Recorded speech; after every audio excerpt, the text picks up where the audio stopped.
Ladies and gentlemen, we are here live. Well, actually, it's pre-recorded, but it's going to be live for right now. Mr. Ken Prescott and Dorothy Kloss, welcome, my friends. It's good to have you back. Thank you, Ray. It's great to be back. Dorothy, you're quite an institution as well as Ken, and for those people that missed the overnight radio show just a couple of days ago, Ken, let me have you tell the audience your story again, if you will. Our story. Well, where should we begin? Okay. Dorothy, wait, you go ahead, Ray. Go ahead. No.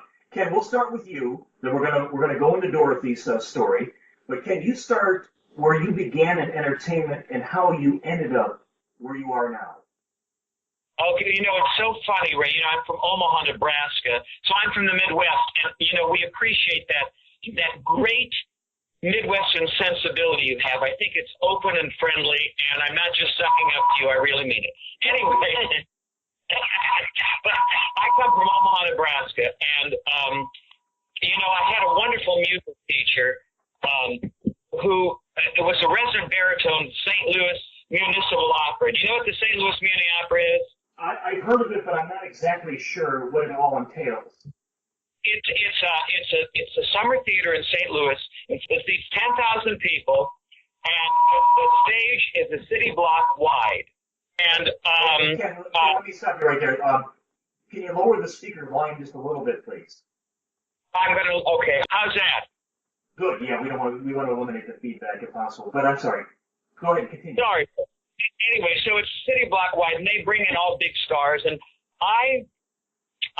my high school music teacher was resident baritone there, so I got some wonderful music training. He's the one that encouraged me to start taking voice lessons. And what's so interesting, in Omaha, Sac Air Force Base is there, and so I had good fortune to have my first voice teacher was one of the stars of the Munich Opera because her husband was stationed at SAC, and my first ballet teacher was a soloist of Stuttgart Opera Ballet and San Francisco Ballet, and her husband was stationed at SAC. I had wonderful, training, and I tell you, Ray, if for those people who are listening that have any aspirations, training is everything. I mean, you can have talent, but training is everything, right, Dorothy? Absolutely. And so I started there. I went down at 16 and a half, auditioned for the Muni.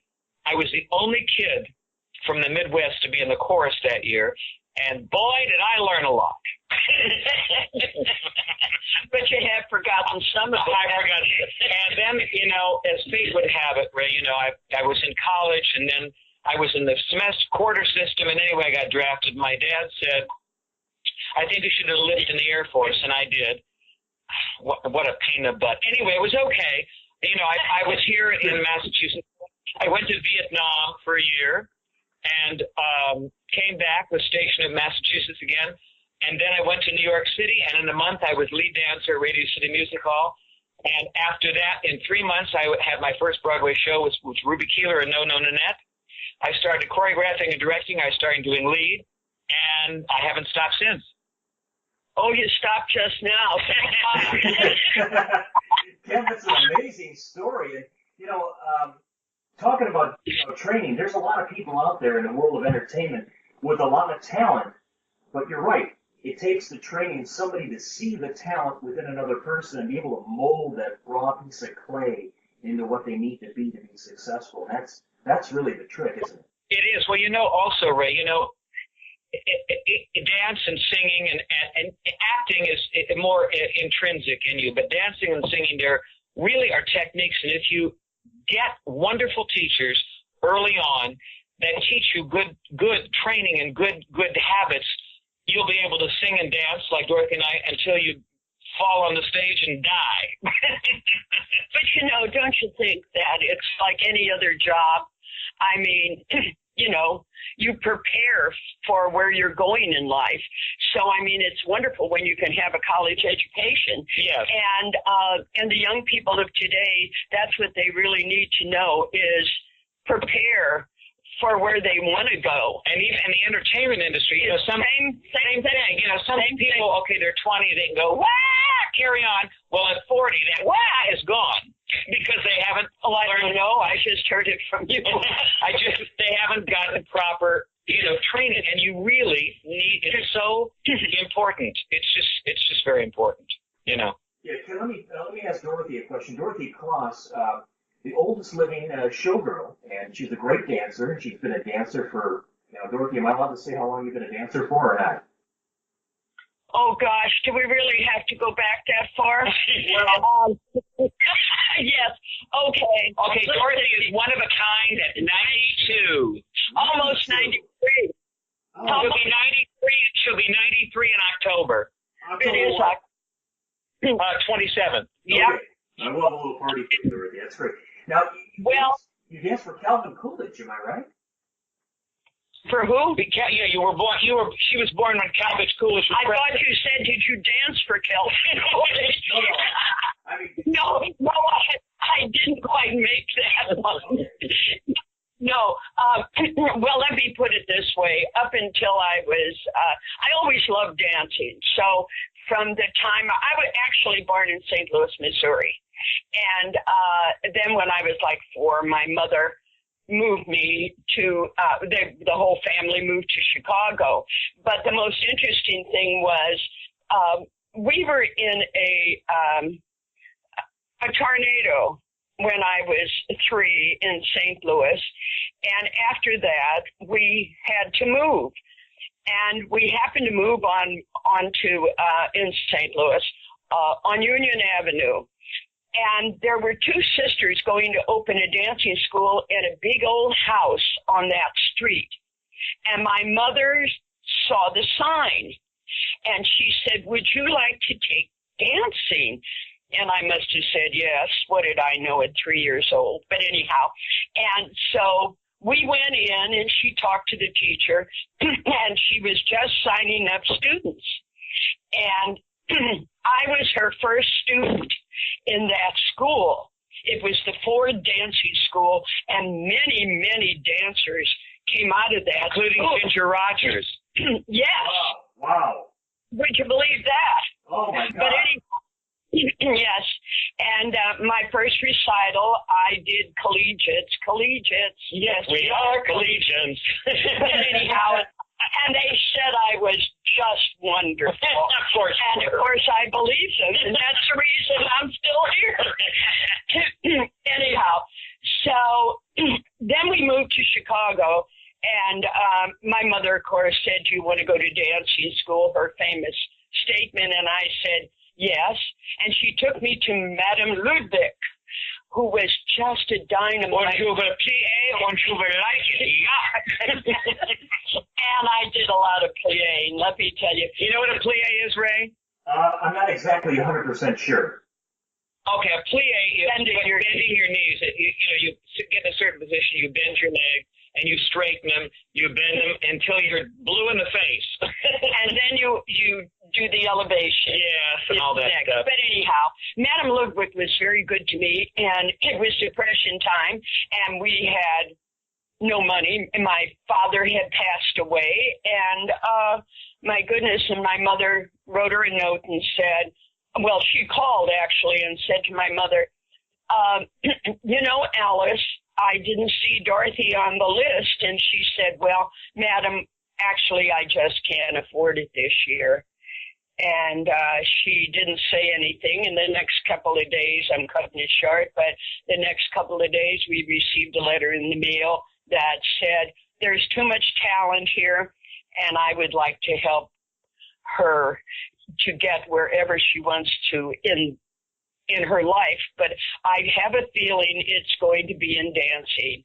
And so she gave me a scholarship to begin with, even though dancing lessons were only 50 cents a lesson.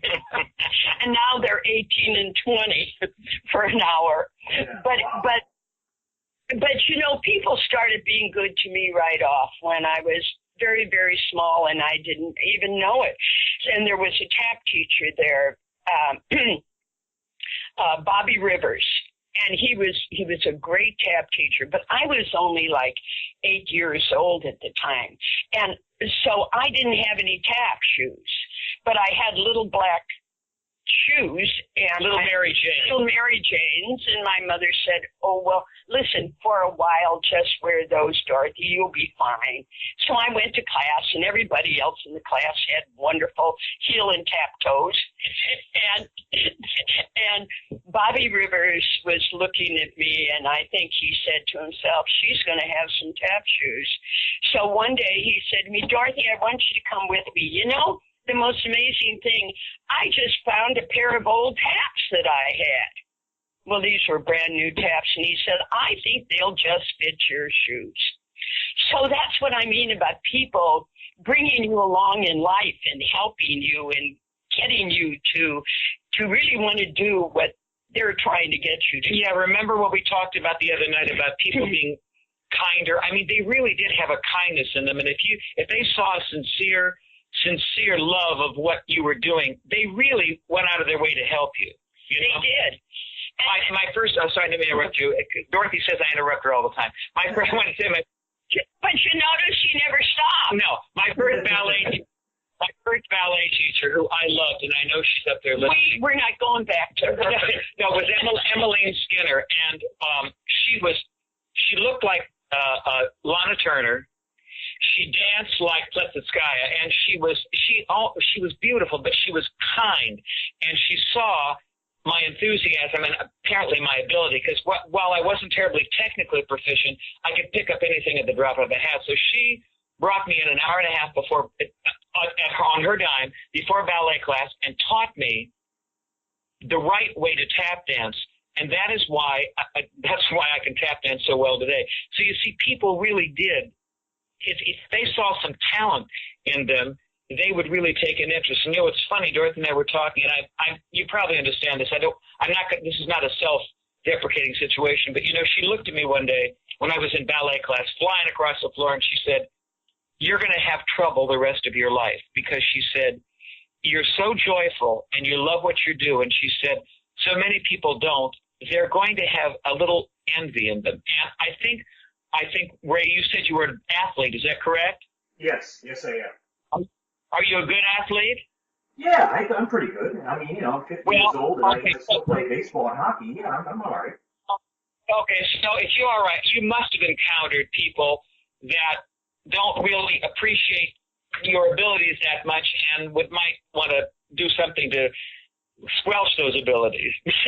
Well, I mean, I was a DJ. I've been a DJ for 36 years, and I mean, I used to be really successful doing mobile stuff in nightclubs and things over the years. But yeah, I mean, you run into jealousy and narcissism from other people. They want to bring the attention to them instead of letting the attention be where it belongs. It happens all the time, and I'm sure it even happens to a greater degree in the acting world in which you two are in. So it's got to be even worse. And particularly Dorothy. You know, Dorothy said, "God, I'm 92, and they're still trying to do me in." I have a funny story I'll tell you. The one about the legs. Oh, yeah. Oh, tell him. Oh, Ray, you'll love this. Gee, this is funny. When I was in the Follies, we used to come out, you know, at the end of the Follies and greet the people and say, how did you like the show, and so on and so forth. So one day I was standing there and greeting people, and this gentleman and his wife came out and stood in front of me, and I said, "Oh, did you enjoy the show?" And his wife moved back about 3 steps from me, and she said, "Oh, yes, we did. But I did want to ask you a question." She said, "I guess all you girls wear those elasticize bodysuit," she said, "to keep you firm looking." And I looked at her and thought, you know, I'm really being nice. I'm asking you about the show, and you're going to throw this at me. So I said to her, "Oh, I don't think so. You know, of course, if I ever give up this show, I'll probably be in the same shape you're in." Oh, man. Wow. And with that, her husband laughed, and they walked away. You know, now most everybody in the audience was great, but there's always that person that is, for some reason, Ray, I don't know what in their life, hasn't done what they wanted to do or would like to do what you're doing. And what they don't realize is whatever their talents are, if they just pursued those to their best ability, they would be doing something they like, and they wouldn't have to worry about what you're doing. Well, as Cher said, just let it go. Let it go. Get over it. Get over it.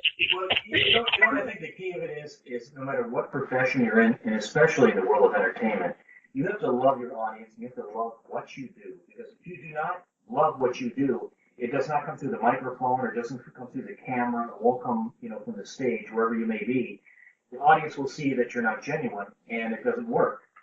Oh, that's true. We did a big show called a tribute to the Follies this year in Palm Springs at the McCallum Theater, and we sold out 1,200 seats, 3 nights, and then we went to Cerritos and also sold out. And I choreographed the show. I had some great gals from Bally's Jubilee that closed in Las Vegas. They were sensational dancers, and so I put the show together. So Dorothy and I closed the first act with our part of our act, and the second act with the patriotic finale. So when we came out, you could see the people in the front row almost gasping, because when we come, as you hear us on the radio, when we come on the stage, we are on the stage. And so, you could see them going, oh my God. And we're doing our opening song. So I went to the green room, and all these seasoned acts, and they're really great guys, looked at me and said, God, Ken, you're like electricity when you come on the stage. And I said, well, I thought that's what it was all about. Yeah, Ken Prescott and Dorothy Kloss are special guests here on the Ray Card Show.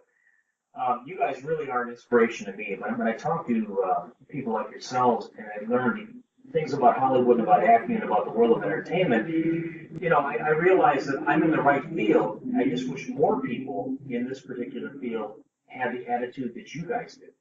Well, Ray, you got to have attitude. Yeah, no, but you know what? They have attitudes. Unfortunately, the wrong attitudes. No, you know what? I always say, if you're so good, why aren't you nicer? Because if you're really accomplished, like you're a great guy, and you're a very good interviewer because you asked, when we had the last interview, you did your homework and came right out with the Glenn Miller thing and, the show I'm doing. I don't understand people that are so important. Because people know you're important just by how you behave. You don't have to act important. No. I completely agree. And I've run into a lot of, big celebrities over my lifetime. And, they put their pants on one leg at a time, just like I do. You're right. It's all in how they treat people. That's what it really comes down to. And it really bothers me when I run into some athletes that are, so-called stars, treat people like they're garbage. And then there's other people that are big other stars in other fields that are so kind and magnanimous that you go, my, this is wonderful. This is the way everybody should be treated. Well, they're not happy people to begin with. And, we are most of the time. It's like when we're unhappy, I go shopping. And, and that kind of makes up for what anybody says. But Ray, that business of treating people badly, everybody gets what I call the big L, life. So they may be riding high today and they can treat people like Apcray, but there's going to come a time when they're going to want those people and they're going to say, really? Bye-bye. But then, on the other hand, there are all these stars that are really great people. We work wonderful people. As you said, there are wonderful people. But, there are those occasional people, think they're it's an entitlement situation. Well, it is to a point. But, listen, everybody has their thinking. Rita Coolidge and Kay Ballard, for goodness sakes, that we've known for years. And they're all fun, nice. Oh yeah, they're great. And we do anything for. Remember what who Kay Ballard is? Oh yes, very well. Yes. She comes up. Yeah, she was in a show called Mothers-in-Law. That's right. Well, just remember what Kay said. I never met a cake I didn't like. I liked it. Well. But so there's some wonderful, wonderful people, and we've been fortunate to work with a lot of them. Well, there's. Go ahead. No, go ahead. No, go ahead. Go ahead, Ray. I was just wondering. You've worked with a lot of big people over the years, and which is great. But who are some of the lesser stars that you work with that you were very impressed with, but you always wonder why they didn't get more publicity or more stardom? Well, I don't know. It wasn't quite that way back in the 40s. I mean, because that's all there was big nightclubs and theaters and hotel showrooms. That's what worked. I mean, Broadway was in New York, and they did their thing. But where you made your money and you were presented, you had an act, and everybody had an act. Billy DeWolf had an act. You know, I mean, we all sang and danced and magicians. That's what the shows were filled with. And everybody went to the theater. You know, it's hard to be a specific thing, but you know, Ray, you brought up a good point. You just entered. I know, but I want to. You know, there are many talented people that for some reason just didn't get that break. They even call it karma, kismet, as the Jewish people say, b'shert. Whatever it is, it's that coming together of luck and opportunity and everything. And you know, it's just, you know, some people that made it that I thought, oh, okay, there's some really great people that just didn't get that opportunity for one reason or another. You know? Yeah, it's yeah, you're right. Go ahead. I'm sorry, Dorothy. Well, but my reaction to that is there's also a lot of people that were not movie stars, but on the other hand, they had great careers. And right, I'd say I was a second banana. I mean, to think about it, I mean, I worked the Strand Theater in New York with Eddie Duchin, and that was a big deal when Frank Sinatra was at the Paramount down the street. I wouldn't say that was chopped liver, but what I'm saying is I was not Lana Turner. I was Dorothy Shea. Could have been Lana Turner. Well, thank you. That's what you think. But, you know. When you see those pictures in the book, you'll see she could have been Lana Turner. But anyhow, I love Lana. I'd like to have been Lana Turner. Anyhow. But, you know, people, after they've had great careers, I mean, let's say as second bananas, okay? Yeah. And we'll call me a second banana, okay? Because I played all the big spots like the Chez Paris in Chicago and as I said, the Strand Theater. And I laugh when we say this in our act. You know, it's so amazing because the Strand Theater is gone, but I'm still here, you know. And well, you know, also, Ray, you know, I mean, I had a great career, but I wasn't a star by any means. But it's interesting. The older you get, if you're still doing it, you look pretty good. As Nathan Lane said to the producers, now they like me. Yeah, but I do find a lot of people that really had bigger careers than I had. I was always happy with my career.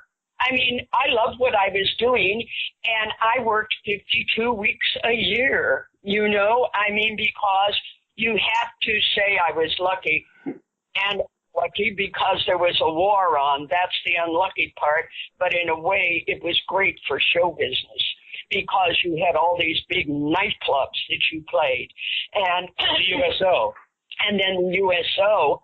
And so you were always working. And I was always going to Cleveland. And they treated me wonderfully there. And I always loved Cleveland. Then I played the Netherland Plaza in Cincinnati, which isn't too far. And they had a nice show there and also a showroom show. So, I mean, things were popping. You know, everything, and you were making money, and you wanted to rest. And then, you know, I have a story here about, I'm sure you know what club dates are. Oh, yeah, you know, of course. Yeah. When you're not on the road, you know, and I had great agents, and so when I didn't want to go on the road for a couple of weeks, I wanted to stay home with my family and get reacquainted, and I'd get calls to do club dates. And, for instance, how people are so nice in the business, too. So, do you remember George Goebel? Oh, yeah, of course I do. He was on Hollywood Squares all the time. Wonderful, wonderful guy. But Georgie, he was with WLS, you know, in Chicago and country station and whatnot. One day I got a call from my agent, and he said, Dorothy, listen, I've got this great booking. It's a club date, and you only did one show, and they paid really well, and so he said, but I know you don't have a car. So he said, I have someone going to pick you up and take you to the club date. And it was some country club, Chevy Chase or something outside of Chicago. So this young man came to the door, and it was Georgie Goebbels. And we called him Georgie Goebbels. and so I got in the car. He introduced himself, and just the sweetest guy, nicest guy, low key and funny. And then look what happened to him. I mean, in no time at all, I went on several club dates with him. He had no problem taking the time out to leave his home and pick me up at my house and go to these club dates when I couldn't get there on my own. That's what I mean. He became a big star, and he deserved every bit of it. And I don't think he ever changed. I can't see George ever changing. That was him. Ray, when you see people on, I think you're right. You can't hide your passion for what you're doing or actually your niceness. There are very few people that come across genuinely nice that aren't genuinely nice in life. That's true. That's true. Don't you think? Yeah. Oh, yeah. Without question. I run into a lot of people that you could just look in their eyes and you get a vibe, and these people are genuine or they're phony. Right. Well, I think what I meant to say, though, where I was going with that, and it always takes me a while to get there, I used to be a lot faster. But I think the thing is that a lot of the people that had really great careers, and I mean, they were not the second banana, they were the first banana, and they're not satisfied with what they did, even of today. We're not going to mention who, but we've talked to several. That's where I was going, but you tell it. No, you're faster. Several old stars, and they say, I never got this. And I'm like, oh my God, they were stars on TV. I mean, how much do you want out of life? They're not grateful for what they had. And it's amazing to me, some of these people, I think that's when those people, those athletes particularly that think they're just wonderful, they're not grateful enough for what they've gotten in life. Don't you think? Oh, yeah. I mean, are you able to share any insight of who those actresses or actors might be? No, Ray, I'm not, because I don't want to be quoted as telling you the name. Okay. But I understand. I think the name was in some of our conversation, but I won't tell you. Yes, it was one of the previous stars we talked to. But I don't just get it. I want to have fun. I am so sick of B. Lilly. You know who Beatrice Lilly was? Of course he does. Yes. Well, she used to say, dreary. It's just dreary. I mean, they're so, hangdog. Hangdog. Why are they hangdog? They've got money. They had a big career. People still think they're wonderful. What's the problem? True. But let's tell some happy stories. Oh, we're happy. We're getting ready to go to San Francisco and do our Christmas show. Yes, we are, and that's going to be wonderful. And but I was going to tell you,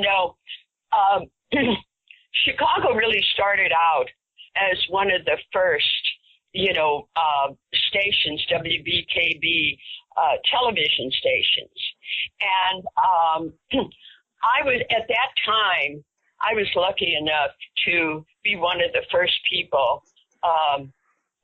it was in the Staten Lake building where the Staten Lake Theater was right there upstairs. And they had one camera, and I got a call one day, and I had done several shows for them. And at that time, not everyone had a TV set.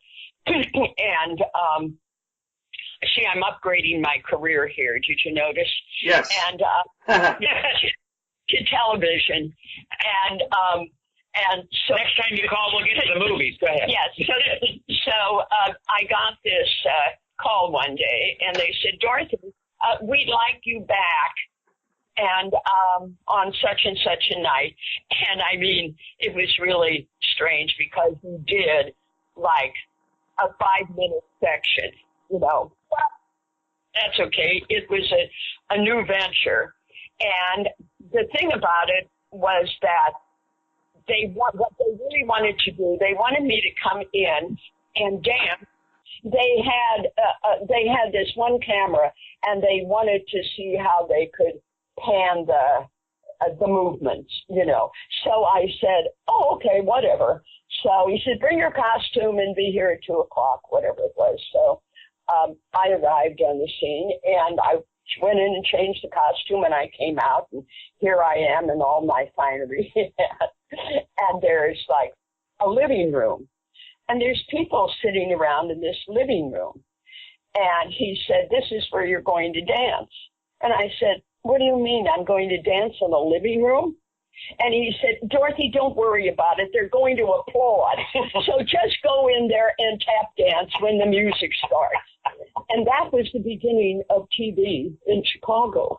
I mean, you know, which... Wasn't Jack Parr and WBT? No, Dave Garroway. Dave Garroway. Remember Dave Garroway? Kukla, Fran, and Ollie. Remember Kukla, Fran, and Ollie? Oh, God, yes, of course. Well, all of those guys were there at the time, and you know, they had. I have this in my book, a copy of it. But in those days, because there were so few with television sets, they used to, you know, it was just announced a little bit about the program, who was going to, you know, go on at such and such a time. And they used to send cards out to the people that owned television sets. And they had a listing for the week of such and such.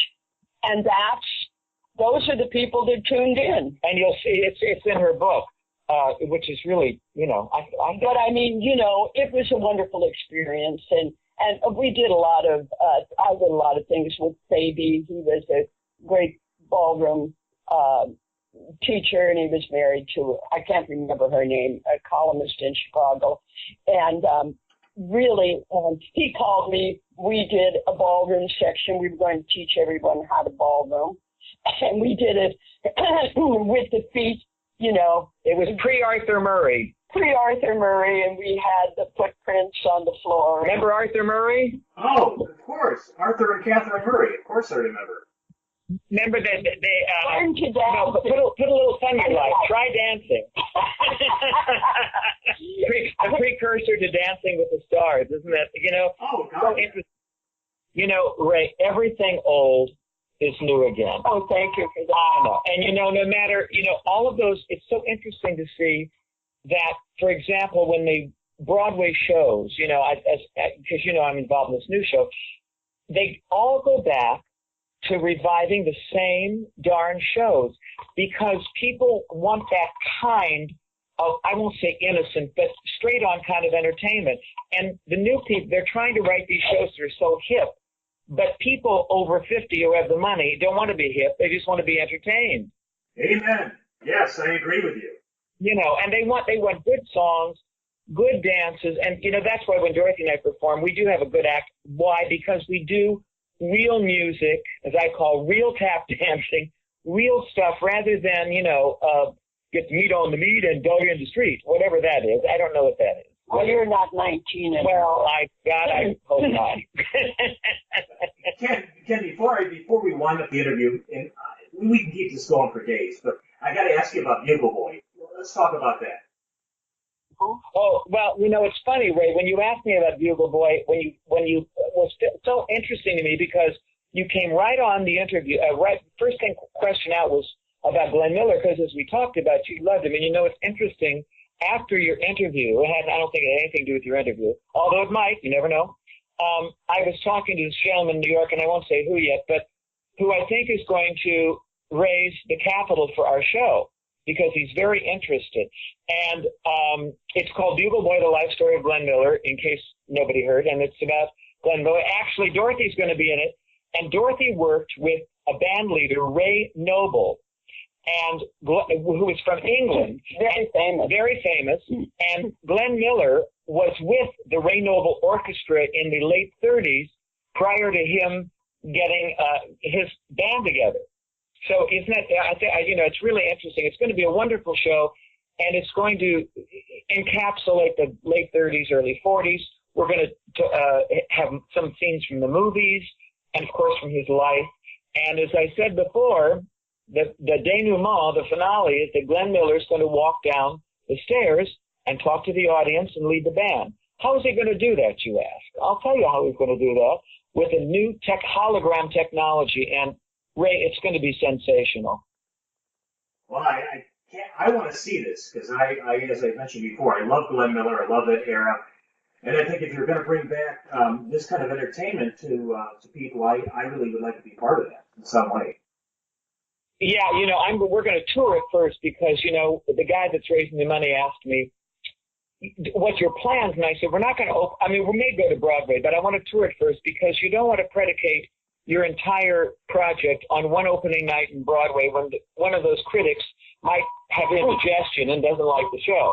You want to tour it the country, get to the people, tour to Cleveland, St. Louis, San Francisco, Chicago, all those big cities and smaller cities so that the buzz will be out about it. Yeah, oh yeah. And do you plan on coming to Cleveland soon? I sure hope so, Ray. So you can buy the first ticket. Well, in fact, I'll give you a ticket if we get to Cleveland. Yeah, I would love to hang out with you guys and actually meet you face to face. Oh, it would be great. Cindy, who was with you in the studio, was so nice and emailed me some contacts to get in touch with in Cleveland, maybe to bring our act there, which would be fun, and then we could all really hang out. I would love that more than you know. With Ken Prescott and Dorothy, Kloss, our special guest, I want to say thank you on behalf of our Cleveland audience and the world. Thank you for your time, and we'll talk very soon again. I really, really appreciate everything. Ray, we're so glad. And listen, anytime we'd love to have a conversation with you again. I will call you, and we will talk soon. I promise you that. Thanks, Ray. Thanks, Ray. You're very welcome. Have a wonderful day, and be safe. Thank you. Yeah,